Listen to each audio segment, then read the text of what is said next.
আসসালামু আলাইকুম প্রিয় শিক্ষার্থীরা, তোমরা কেমন আছো? আমন্ত্রণ জানাচ্ছি আমার ক্লাসে। আর এই ক্লাসটি উপস্থাপন করছি আমি নাজরিন জাহান, প্রভাষক, অর্থনীতি বিভাগ, মোহাম্মদপুর কেন্দ্রীয় কলেজ।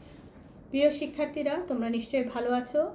আজকে কিন্তু আমরা অষ্টম অধ্যায়ের শেষ অংশ আলোচনা করব। আশা করি পূর্বের ক্লাসের প্রশ্নগুলো তোমরা বুঝতে পেরেছো এবং করতে পারছো রপ্ত। তাহলে চলো আমরা অষ্টম অধ্যায় নিয়ে আলোচনা করি।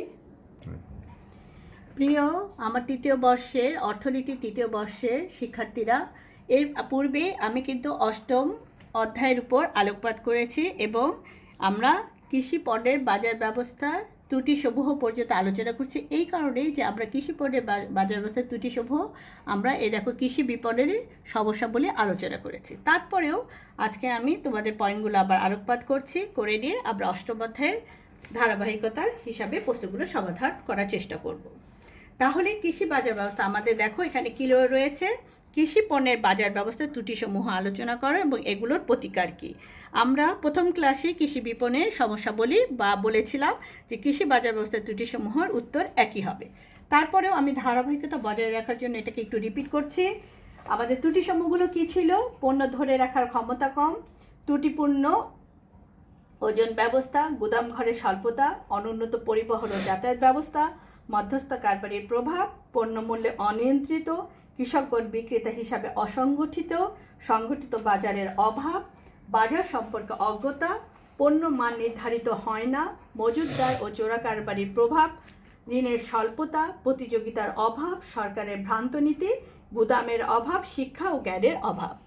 আজ আমি আলোচনা করব এগুলো প্রতিকারের উপায় কী, প্রতিকার বা সমস্যার সমাধান কী। প্রথমেই বলি যে কৃষি বাজারের সমস্যাবলীগুলো দূর করার জন্য বাজারকে উন্নতির দিকে এগিয়ে নিতে হলে আমাদের কতগুলো পদক্ষেপ গ্রহণ করতে হবে। এই পদক্ষেপগুলো কি? প্রথমেই আসে দালাল ও ফরিয়াদের বিলোপ সাধন, অর্থাৎ কৃষি পণ্যের বাজার থেকে দালাল এবং ফরিয়াদের বিলোপ সাধন করে কৃষকদের পণ্যের প্রাপ্য মূল্য নিশ্চিত করতে হবে।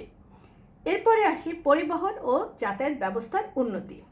এদেশের পরিবহন ও যাতায়াত ব্যবস্থা উন্নয়নের মাধ্যমে গ্রাম ও শহরে কৃষি পণ্যের পরিবহন খরচ হ্রাস করা প্রয়োজন। এছাড়াও রাস্তাঘাট উন্নয়ন, রেলপথ নির্মাণ উন্নয়ন করে রেল স্টেশন ও স্টিমার ঘাটের সঙ্গে যুক্ত করা দরকার। তারপরে রয়েছে গুদাম নির্মাণ ও কৃষি পণ্য সংরক্ষণ। ফসল ওঠার সাথে সাথে কৃষকরা যাতে কম দামে পণ্য বিক্রয় করতে বাধ্য না হয় তার জন্য গ্রামে গ্রামে সমবায় সমিতি গঠন করে গুদামঘর নির্মাণ ও পণ্য সংরক্ষণের ব্যবস্থা করতে হবে, যাতে করে কৃষক উপযুক্ত দাম পায় এবং সময় মতো ফসল বিক্রয় করতে পারে। শ্রেণীবিভাগ বা নমুনাকরণ। কৃষি পণ্যের মান অনুসারে শ্রেণীবিভাগ করতে হবে, যাতে কৃষক ভালো পণ্যের জন্য ভালো দাম পায়। দেশ বিদেশে পণ্যের চাহিদা বৃদ্ধির জন্য পণ্যের গুণগত উৎকর্ষ সাধনে সতর্ক থাকতে হবে এবং পণ্যের নমুনা দূরবর্তী ক্রেতাদের নিকট পাঠাতে হবে। যোগাযোগ ব্যবস্থার উন্নয়ন।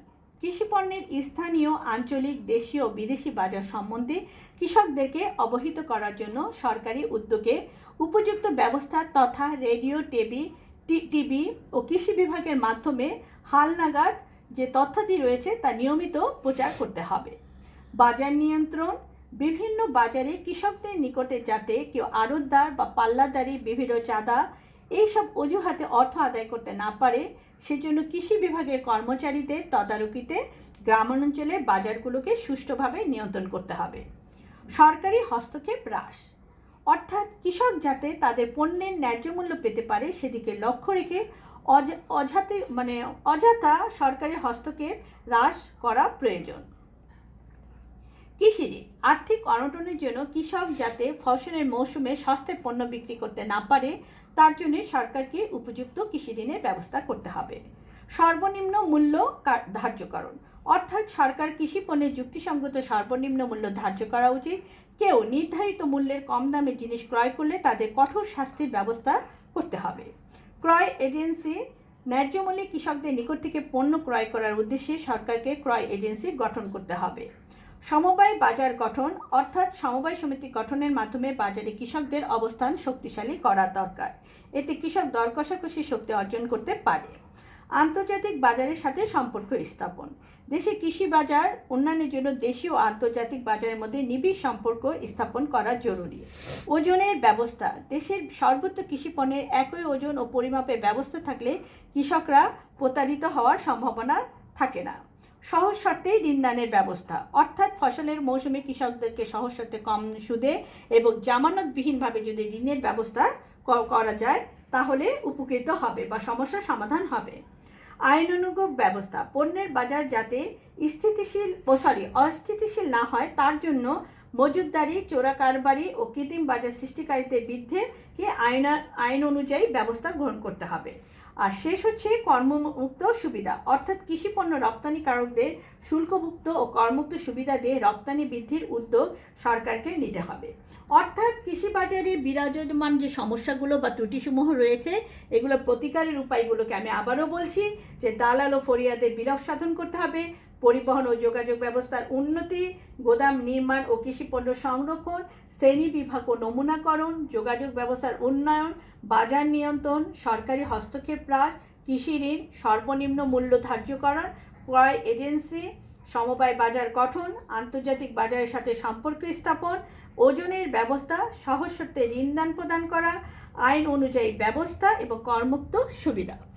এরপরে আসি আমাদেরকে বাংলাদেশের কৃষি পণ্য বাজারজাতকরণে মধ্যস্বত্বভোগীকারীদের ভূমিকা আলোচনা করো। মধ্যস্বত্বভোগী সম্বন্ধে ইতিমধ্যেই তোমরা জেনে গেছো তাদের কি ভূমিকা তা নিয়ে এখন আমরা আলোচনা করি। বাংলাদেশ কৃষি পণ্যের বাজারে মধ্যস্বত্বভোগীর ভূমিকা বা দৌরাত্ম্য অত্যন্ত প্রকট। উৎপাদনকারীর নিকট থেকে কি পণ্যদ্রব্য ভোক্তাদের নিকট পৌঁছানোর পর্যন্ত যাবতীয় কর্মকাণ্ডে মধ্যস্বত্বভোগীরা কি করে অংশগ্রহণ করে থাকে। তাই কৃষি পণ্যের বাজারে এদের ভূমিকা অস্বীকার করা যায় না। বাংলাদেশি কৃষি পণ্যের বাজারে মধ্যস্বত্বভোগী ব্যবসায়ীদের কার্যক্রম বা এদের ভূমিকা আমরা এখন আলোচনা করব। প্রথমেই আসি কি পাইকার বা ব্যাপারী। বাংলাদেশি কৃষি পণ্যের বাজারে একদল ব্যবসায়ী আছেন যারা কৃষকদের নিকট থেকে কম মূল্যে পণ্য সংগ্রহ করে অপেক্ষাকৃত বেশি দামে বড় ব্যবসায়ী বা আড়তদারের নিকট বিক্রয় করে। এদেরকে অঞ্চলভেদে পাইকার বা ব্যাপারী বা ফরিয়া বলে। এরপরে আসে কি আড়তদার। এরা মধ্যস্বত্বভোগীর দ্বিতীয় পর্যায়ে অবস্থান করে।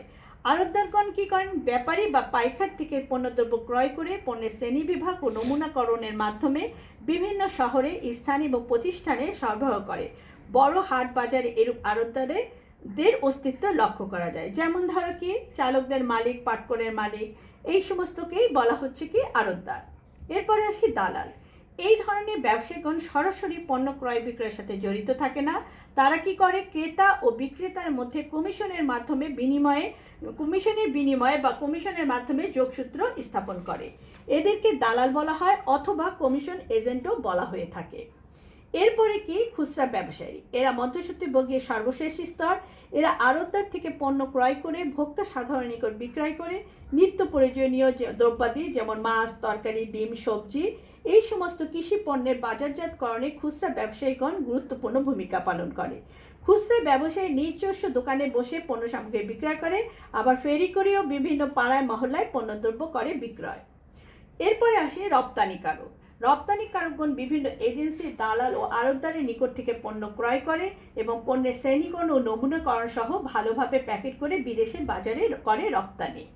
বিভিন্ন সংগ্রহকারী প্রতিষ্ঠান, যেমন বিভিন্ন সরকারি এবং বেসরকারি প্রতিষ্ঠান রয়েছে, তারা কি করে? স্থানীয় এজেন্টের মাধ্যমে পাইকার, দালাল, ব্যাপারীদের নিকট থেকে কি করে? কৃষিপণ্য ক্রয় করে এবং নিজস্ব গুদামে করে সংরক্ষণ এবং পরবর্তীতে পণ্যের শ্রেণীকরণ ও নমুনাকরণের মাধ্যমে দেশের অভ্যন্তরে এবং বিদেশের বাজারে করে বিক্রি।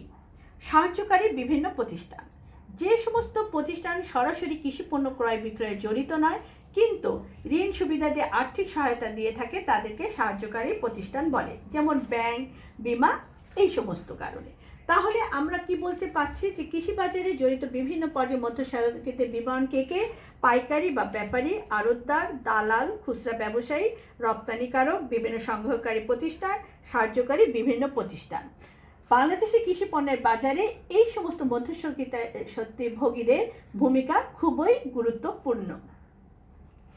এরপরে আসি আমরা 8 নম্বরে আমরা কি বলছিলাম যে বাংলাদেশে ধান চাল বাজারজাতকরণের সমস্যাগুলো কি কি এবার এই সমস্যাগুলো কিভাবে দূর করা যায়। প্রথমে আমরা আলোচনা করি সমস্যাগুলো কি কি। বাংলাদেশের ধান চালের বাজারজাতকরণের সমস্যাগুলো হচ্ছে, বাংলাদেশের ধান চালের বাজার স্থিতিশীল ও সুসংগঠিত নয়, তাই ধান চালের বাজারজাতকরণে বিভিন্ন সমস্যা রয়েছে। এই সমস্যাগুলো এখন আসো আমরা আলোচনা করি। প্রথমেই রয়েছে কি, গুদাম ঘরের অভাব। ধানের মৌসুমে কৃষক বিপুল পরিমাণে ধান আসে, কিন্তু গুদাম ঘরের অভাবে তা গুদামজাত করা সম্ভব হয় না। গ্রেডিং সমস্যা।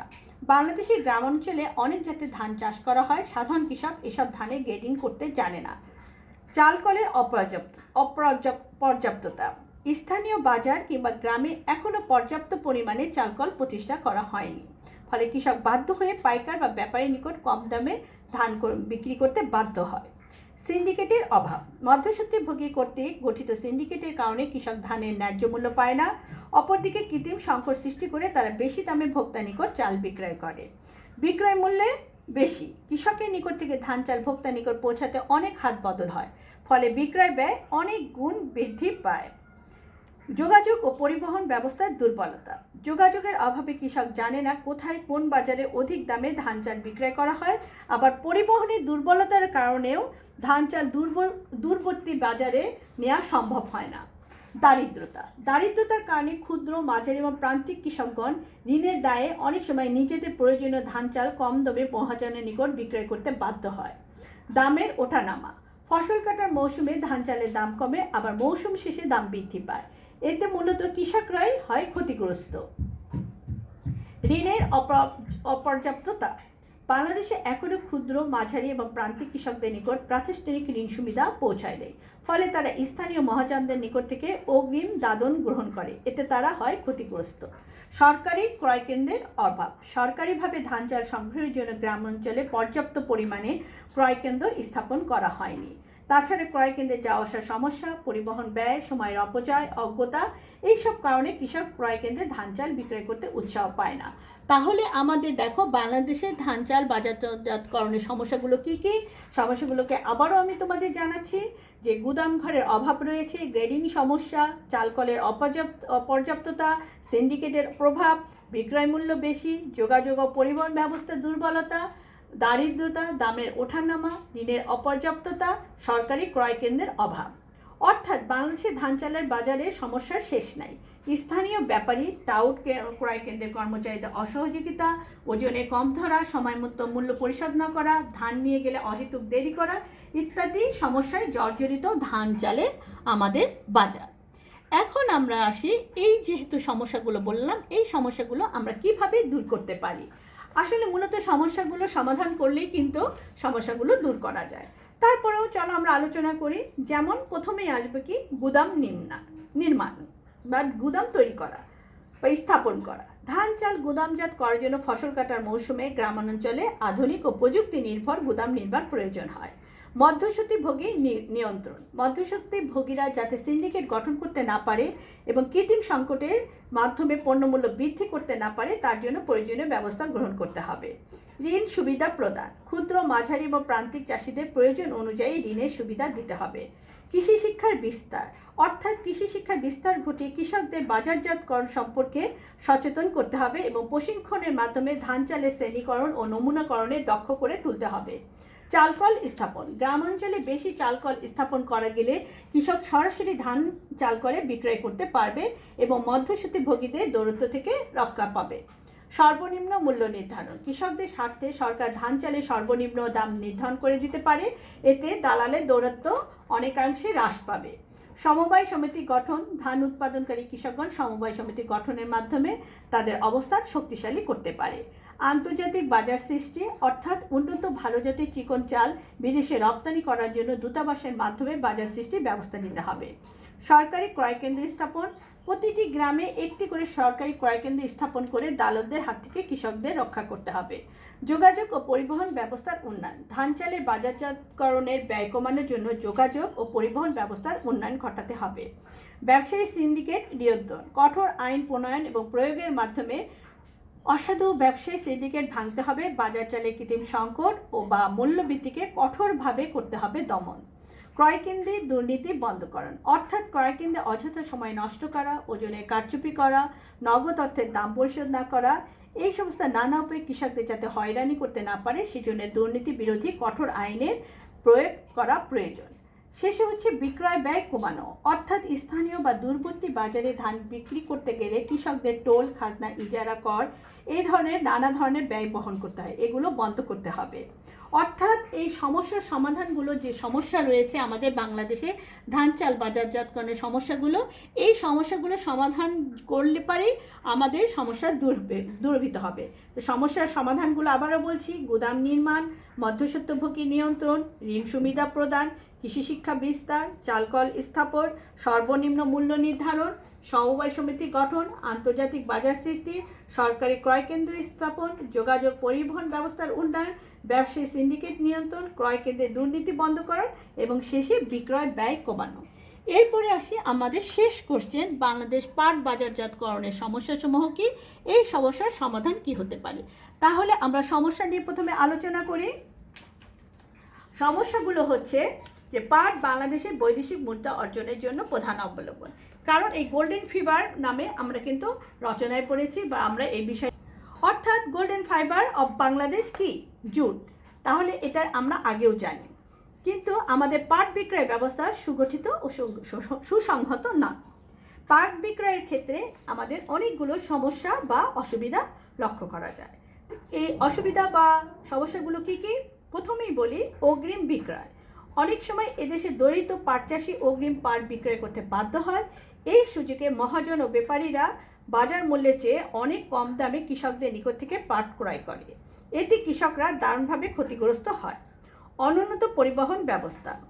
অনুন্নত পরিবহন ও যোগাযোগ ব্যবস্থার ফলে পাট চাষিরা দূরবর্তী বাজারে পাট নিয়ে যেতে পারে না। ফলে তারা কম দামে ব্যাপারীদের নিকট পাট বিক্রি করতে বাধ্য হয়। মধ্যবর্তী ব্যবসায়ী। পাটের বাজার থেকে ব্যাপারী, ফরিয়া, দালাল, বেইলার প্রভৃতি মধ্যস্থকারীরা মুনাফার বেশিরভাগ লুট করে। দর কষাকষিতে দুর্বলতা। প্রাথমিক বাজারে পাটের কৃষক বিক্রেতার তুলনায় ব্যাপারী ও ফরিয়ার সংখ্যা অনেক কম, ফলে দর কষাকষির ক্ষেত্রে কৃষকদের অবস্থান হয় দুর্বল। এই সুযোগে উৎপাদিত পাট ফরিয়ারা কম দামে বিক্রয় করে। সরবরাহের অনিশ্চয়তা। পাটের উৎপাদন আবহাওয়ার উপর নির্ভর করে বলে এর সরবরাহে নিশ্চয়তা প্রদান করা যায় না। উৎপাদন ও সরবরাহে এই অনিশ্চয়তা পাট বাজারজাতকরণের ক্ষেত্রে সমস্যার সৃষ্টি করে। শ্রেণী বিভাগ ও নমুনাকরণ। বাংলাদেশের বিভিন্ন জেলার উৎপাদিত পাটের গুণাগুণ একরকম নয়, ফলে পাটের মৌসুম চাষিদেরকে কম দামে পাট বিক্রয় করে দিতে হয়। বিকল্প পণ্যের প্রতিযোগিতা। বর্তমান পাটের অনেক বিকল্প আবিষ্কৃত হয়েছে, ফলে পাটের বাজার সংকুচিত হচ্ছে। তারপরে কি আসছে যে গুদামের অভাব। আমাদের গ্রামাঞ্চলে পাট গুদামজাতকরণে কোনো ব্যবস্থা নেই। পরিবহন সমস্যা। বাংলাদেশি পরিবহন ব্যবস্থা খুবই খারাপ। খোলা পাট পরিবহনে অনেক জায়গায় প্রয়োজন হয়, এই কারণে বেইলিংয়ের পূর্বে পাট পরিবহন অসুবিধাজনক। ফটকা কারবার। পাটের বহির্বাণিজ্যে ফটকা কারবার বিদ্যমান, ফলে আমাদের অজ্ঞ পাট চাষিরা অসুবিধার সম্মুখীন হয়। যোগাযোগের অভাব। পৃথিবীর সব দেশেই পাটের ব্যবহার ও বাজার রয়েছে। আন্তর্জাতিক বাজারে ক্রেতাদের সাথে বাংলাদেশের পাট চাষিদের প্রত্যক্ষভাবে কোনো যোগাযোগ নেই। শিক্ষার অভাব। পাট চাষিরা নিরক্ষর বিধায় পাটের আন্তর্জাতিক বাজার সম্পর্কে তারা একেবারেই অন্ধকারে রয়েছে। প্রেসিং ও রেলিংয়ের সমস্যা। পাট বাজারজাতকরণের জন্য প্রেসিং ও বেলিং অত্যন্ত গুরুত্বপূর্ণ, কিন্তু আমাদের দেশে এখনও প্রেসিং ও বেলিংয়ের সুবিধা তত পর্যাপ্ত নয়। অগ্নিকাণ্ড। পাট খুবই দাহ্য বলে প্রায় পাটের গুদামে আগুন ধরে যায়। পাট গুদামে অগ্নিকাণ্ড পাট বাজারজাতকরণে আরেকটি অন্যতম সমস্যা। দামের ওঠানামা। পাটের দাম খুব বেশি ওঠানামা করে। পাটের মৌসুমে পাটের দাম কম হয়, আবার বেশি পাট উৎপাদন হলে পাটের দাম হয় কম। ত্রুটিপূর্ণ ওজন। পাটের বাজারে সঠিক ওজন ব্যবস্থা না থাকায় অনেক সময় মহাজন ও ব্যাপারীরা ভুয়া বাটখারা ব্যবহার করে ওজন কারচুপির মাধ্যমে অতিরিক্ত পাট সংগ্রহ করে কৃষকদের কি করে, বঞ্চিত বা ঠকায়। তথ্য সরবরাহের অভাব। বাংলাদেশের কৃষকরা প্রকৃত বাজার দর জানতে পারে না, ফলে তারা পাটের ন্যায্য মূল্য থেকে হয় বঞ্চিত। বাফার স্টকের অভাব। বাফার স্টকের অভাবে সরকার পাট ক্রয় করে মজুদের কোনো ব্যবস্থা করতে পারে না, ফলে কৃষক হয় ক্ষতিগ্রস্ত। সরকারি ঘোষণার অভাব। পাটের বাজারে ওঠানামার সাথে সাথে যদি পাটের ন্যায্য মূল্য নির্ধারণ করে দেয় তবে কৃষকরা লাভবান হতো। অর্থাৎ পাটের আমাদের বাজারজাতকরণে বা বাংলাদেশে পাট বাজারজাতকরণে সমস্যার শেষ নেই। তারপরে সমস্যাগুলো আমি আবারও রিপিট করছি। অগ্রিম বিক্রয়, অনুন্নত পরিবহন ব্যবস্থা, মধ্যবর্তী ব্যবসায়ী, দর কষাকষিতে দুর্বলতা, সরবরাহের অনিশ্চয়তা, শ্রেণী বিভাগ ও নমুনাকরণ, বিকল্প পণ্যের প্রতিযোগিতা, গুদামের অভাব, পরিবহন সমস্যা, ফটকা কারবার, যোগাযোগের অভাব, শিক্ষার অভাব, প্রেসিং ও রেলিংয়ের সমস্যা, অগ্নিকাণ্ড, দামের ওঠানামা, ত্রুটিপূর্ণ ওজন, তথ্য সরবরাহের অভাব, বাফার স্টকের অভাব, সরকারি ঘোষণার অভাব। অর্থাৎ বাংলাদেশে পাটজাতকরণে অনেক সমস্যা রয়েছে, তাই বাংলাদেশে পাট পূর্বের মতো বিশ্ববাজারে চাহিদা সৃষ্টি করতে পারছে না। এখন আমাদের শেষ হচ্ছে এই সমস্ত সমস্যার সমাধান কিভাবে করা যাবে। পূর্বেই বলেছি যে সমস্যাগুলো রয়েছে সেগুলো সমাধান করলেই সমস্যা দূরীভূত হবে। তাহলে কি প্রথমেই আসে কি মধ্যস্বত্বভোগীদের বিলোপ সাধন, অর্থাৎ পাট চাষি এবং পাট ক্রেতার মধ্যবর্তী দালাল ও ফরিয়াদের মুনাফা এবং তাদের কার্যাবলী নিয়ন্ত্রণ করতে হবে। পাট বিক্রয় সমিতি গঠন করতে হবে, অর্থাৎ পাট চাষিদেরকে দারিদ্র্য ও ধ্বংসের হাত হতে রক্ষা করতে হলে সমবায় সমিতি গঠন করতে হবে। সমবায় ঋণদান সমিতি, অর্থাৎ সমবায় ঋণদান সমিতির মাধ্যমে কৃষকদের সহজতে ঋণদানের ব্যবস্থা করতে পারলে তাদের পাট ধরে রাখা ক্ষমতা বৃদ্ধি পাবে। শ্রেণী বিভাগ ও নমুনাকরণ, অর্থাৎ পাটের যথাযথ যদি শ্রেণী বিভক্তি করা সম্ভব হয় তাহলে বিদেশের বাজারে পাটের চাহিদা বৃদ্ধি পাবে। বেলিং সুবিধার উন্নতি করলে কি হবে, দ্রুত সম্প্রসারণ করা, মানে আমাদের এই পাটের বেলিং ব্যবস্থা দ্রুত সম্প্রসারণ করা প্রয়োজন। গুদামজাতকরণের ব্যবস্থা করতে হবে। তথ্য সরবরাহের জন্য রেডিও, টিভি এবং সংবাদপত্রের মাধ্যমে পাটের দেশি বিদেশি বাজার সম্পর্কে বিভিন্ন তথ্য চাষিদের নিকট পৌঁছানোর ব্যবস্থা করতে হবে। পাটের মান উন্নয়ন, অর্থাৎ উন্নত মানের পাট উৎপাদনের জন্য প্রয়োজনীয় ব্যবস্থা গ্রহণ করতে হবে, যেটা উন্নত মানের উচ্চ ফলনশীল পাট বীজ আবিষ্কার, উন্নততর পদ্ধতিতে পাট চাষ, পাটের রোগ প্রতিরোধ, এই সমস্ত গবেষণা চালাতে হবে। মূল্য স্থিতিকরণের উদ্দেশ্যে সরকার বাফার স্টক গড়ে তুলতে পারে। উন্নত যাতায়াত ব্যবস্থা, অর্থাৎ পাটের পরিবহন খরচ হ্রাস করার জন্য আমাদের অবশ্যই দেশে অবিলম্বে গ্রামের সাথে শহর এবং বাজারের যোগাযোগ ব্যবস্থার উন্নতি সাধন করতে হবে। সর্বনিম্ন মূল্য নির্ধারণ, পাট ব্যবসায়ীরা যাতে প্রতারিত না হয় সেই জন্য সকল ঋতুতে পাটের সর্বনিম্ন মূল্য সরকার কর্তৃক নির্ধারিত বা বেঁধে দেওয়া উচিত। সাধারণ ওজন ও মাপের প্রবর্তন, গ্রামাঞ্চলের সকল জায়গায় একই ধরনের মাপ এবং ওজন ব্যবস্থা প্রবর্তন করতে হবে। কৃষি বিষয়ক শিক্ষার ব্যবস্থা, অর্থাৎ পাট চাষিদের উৎপাদিত ফসল পরিচর্যার জন্য উপযুক্ত প্রশিক্ষণ এবং শিক্ষার ব্যবস্থা করতে হবে। পাট নীতি প্রণয়ন ও বাস্তবায়ন, অর্থাৎ বাংলাদেশের পাট চাষিদের স্বার্থ সংরক্ষণ করে সুষ্ঠু পাট নীতি প্রণয়ন এবং তার যথাযথ বাস্তবায়ন নিশ্চিত করতে হবে।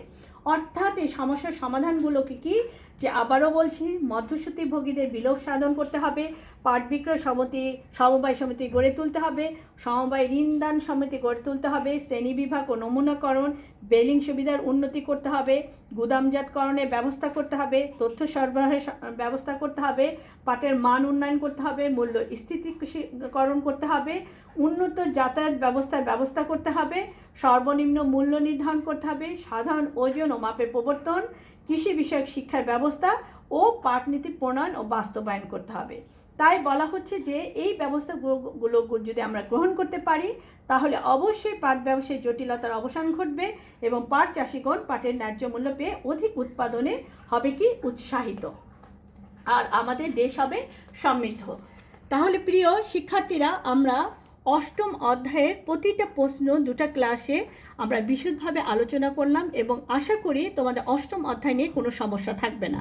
আর আমি প্রতিটা প্রশ্নের যে পয়েন্টগুলো রয়েছে একবার না একাধিকবার বলেছি, এ কারণে যে তোমাদের আমি জানি এই পরিস্থিতি বা এই করোনা পরিস্থিতি বা এই প্রতিকূল পরিস্থিতিতে তোমাদের বইয়ের সংকট বা নোটের সংকট, তাই এই জন্য আমি বারবার করে প্রতিটা পয়েন্টকে বা প্রতিটা প্রশ্নের পয়েন্টগুলোকে বারবার রিপিট করেছি।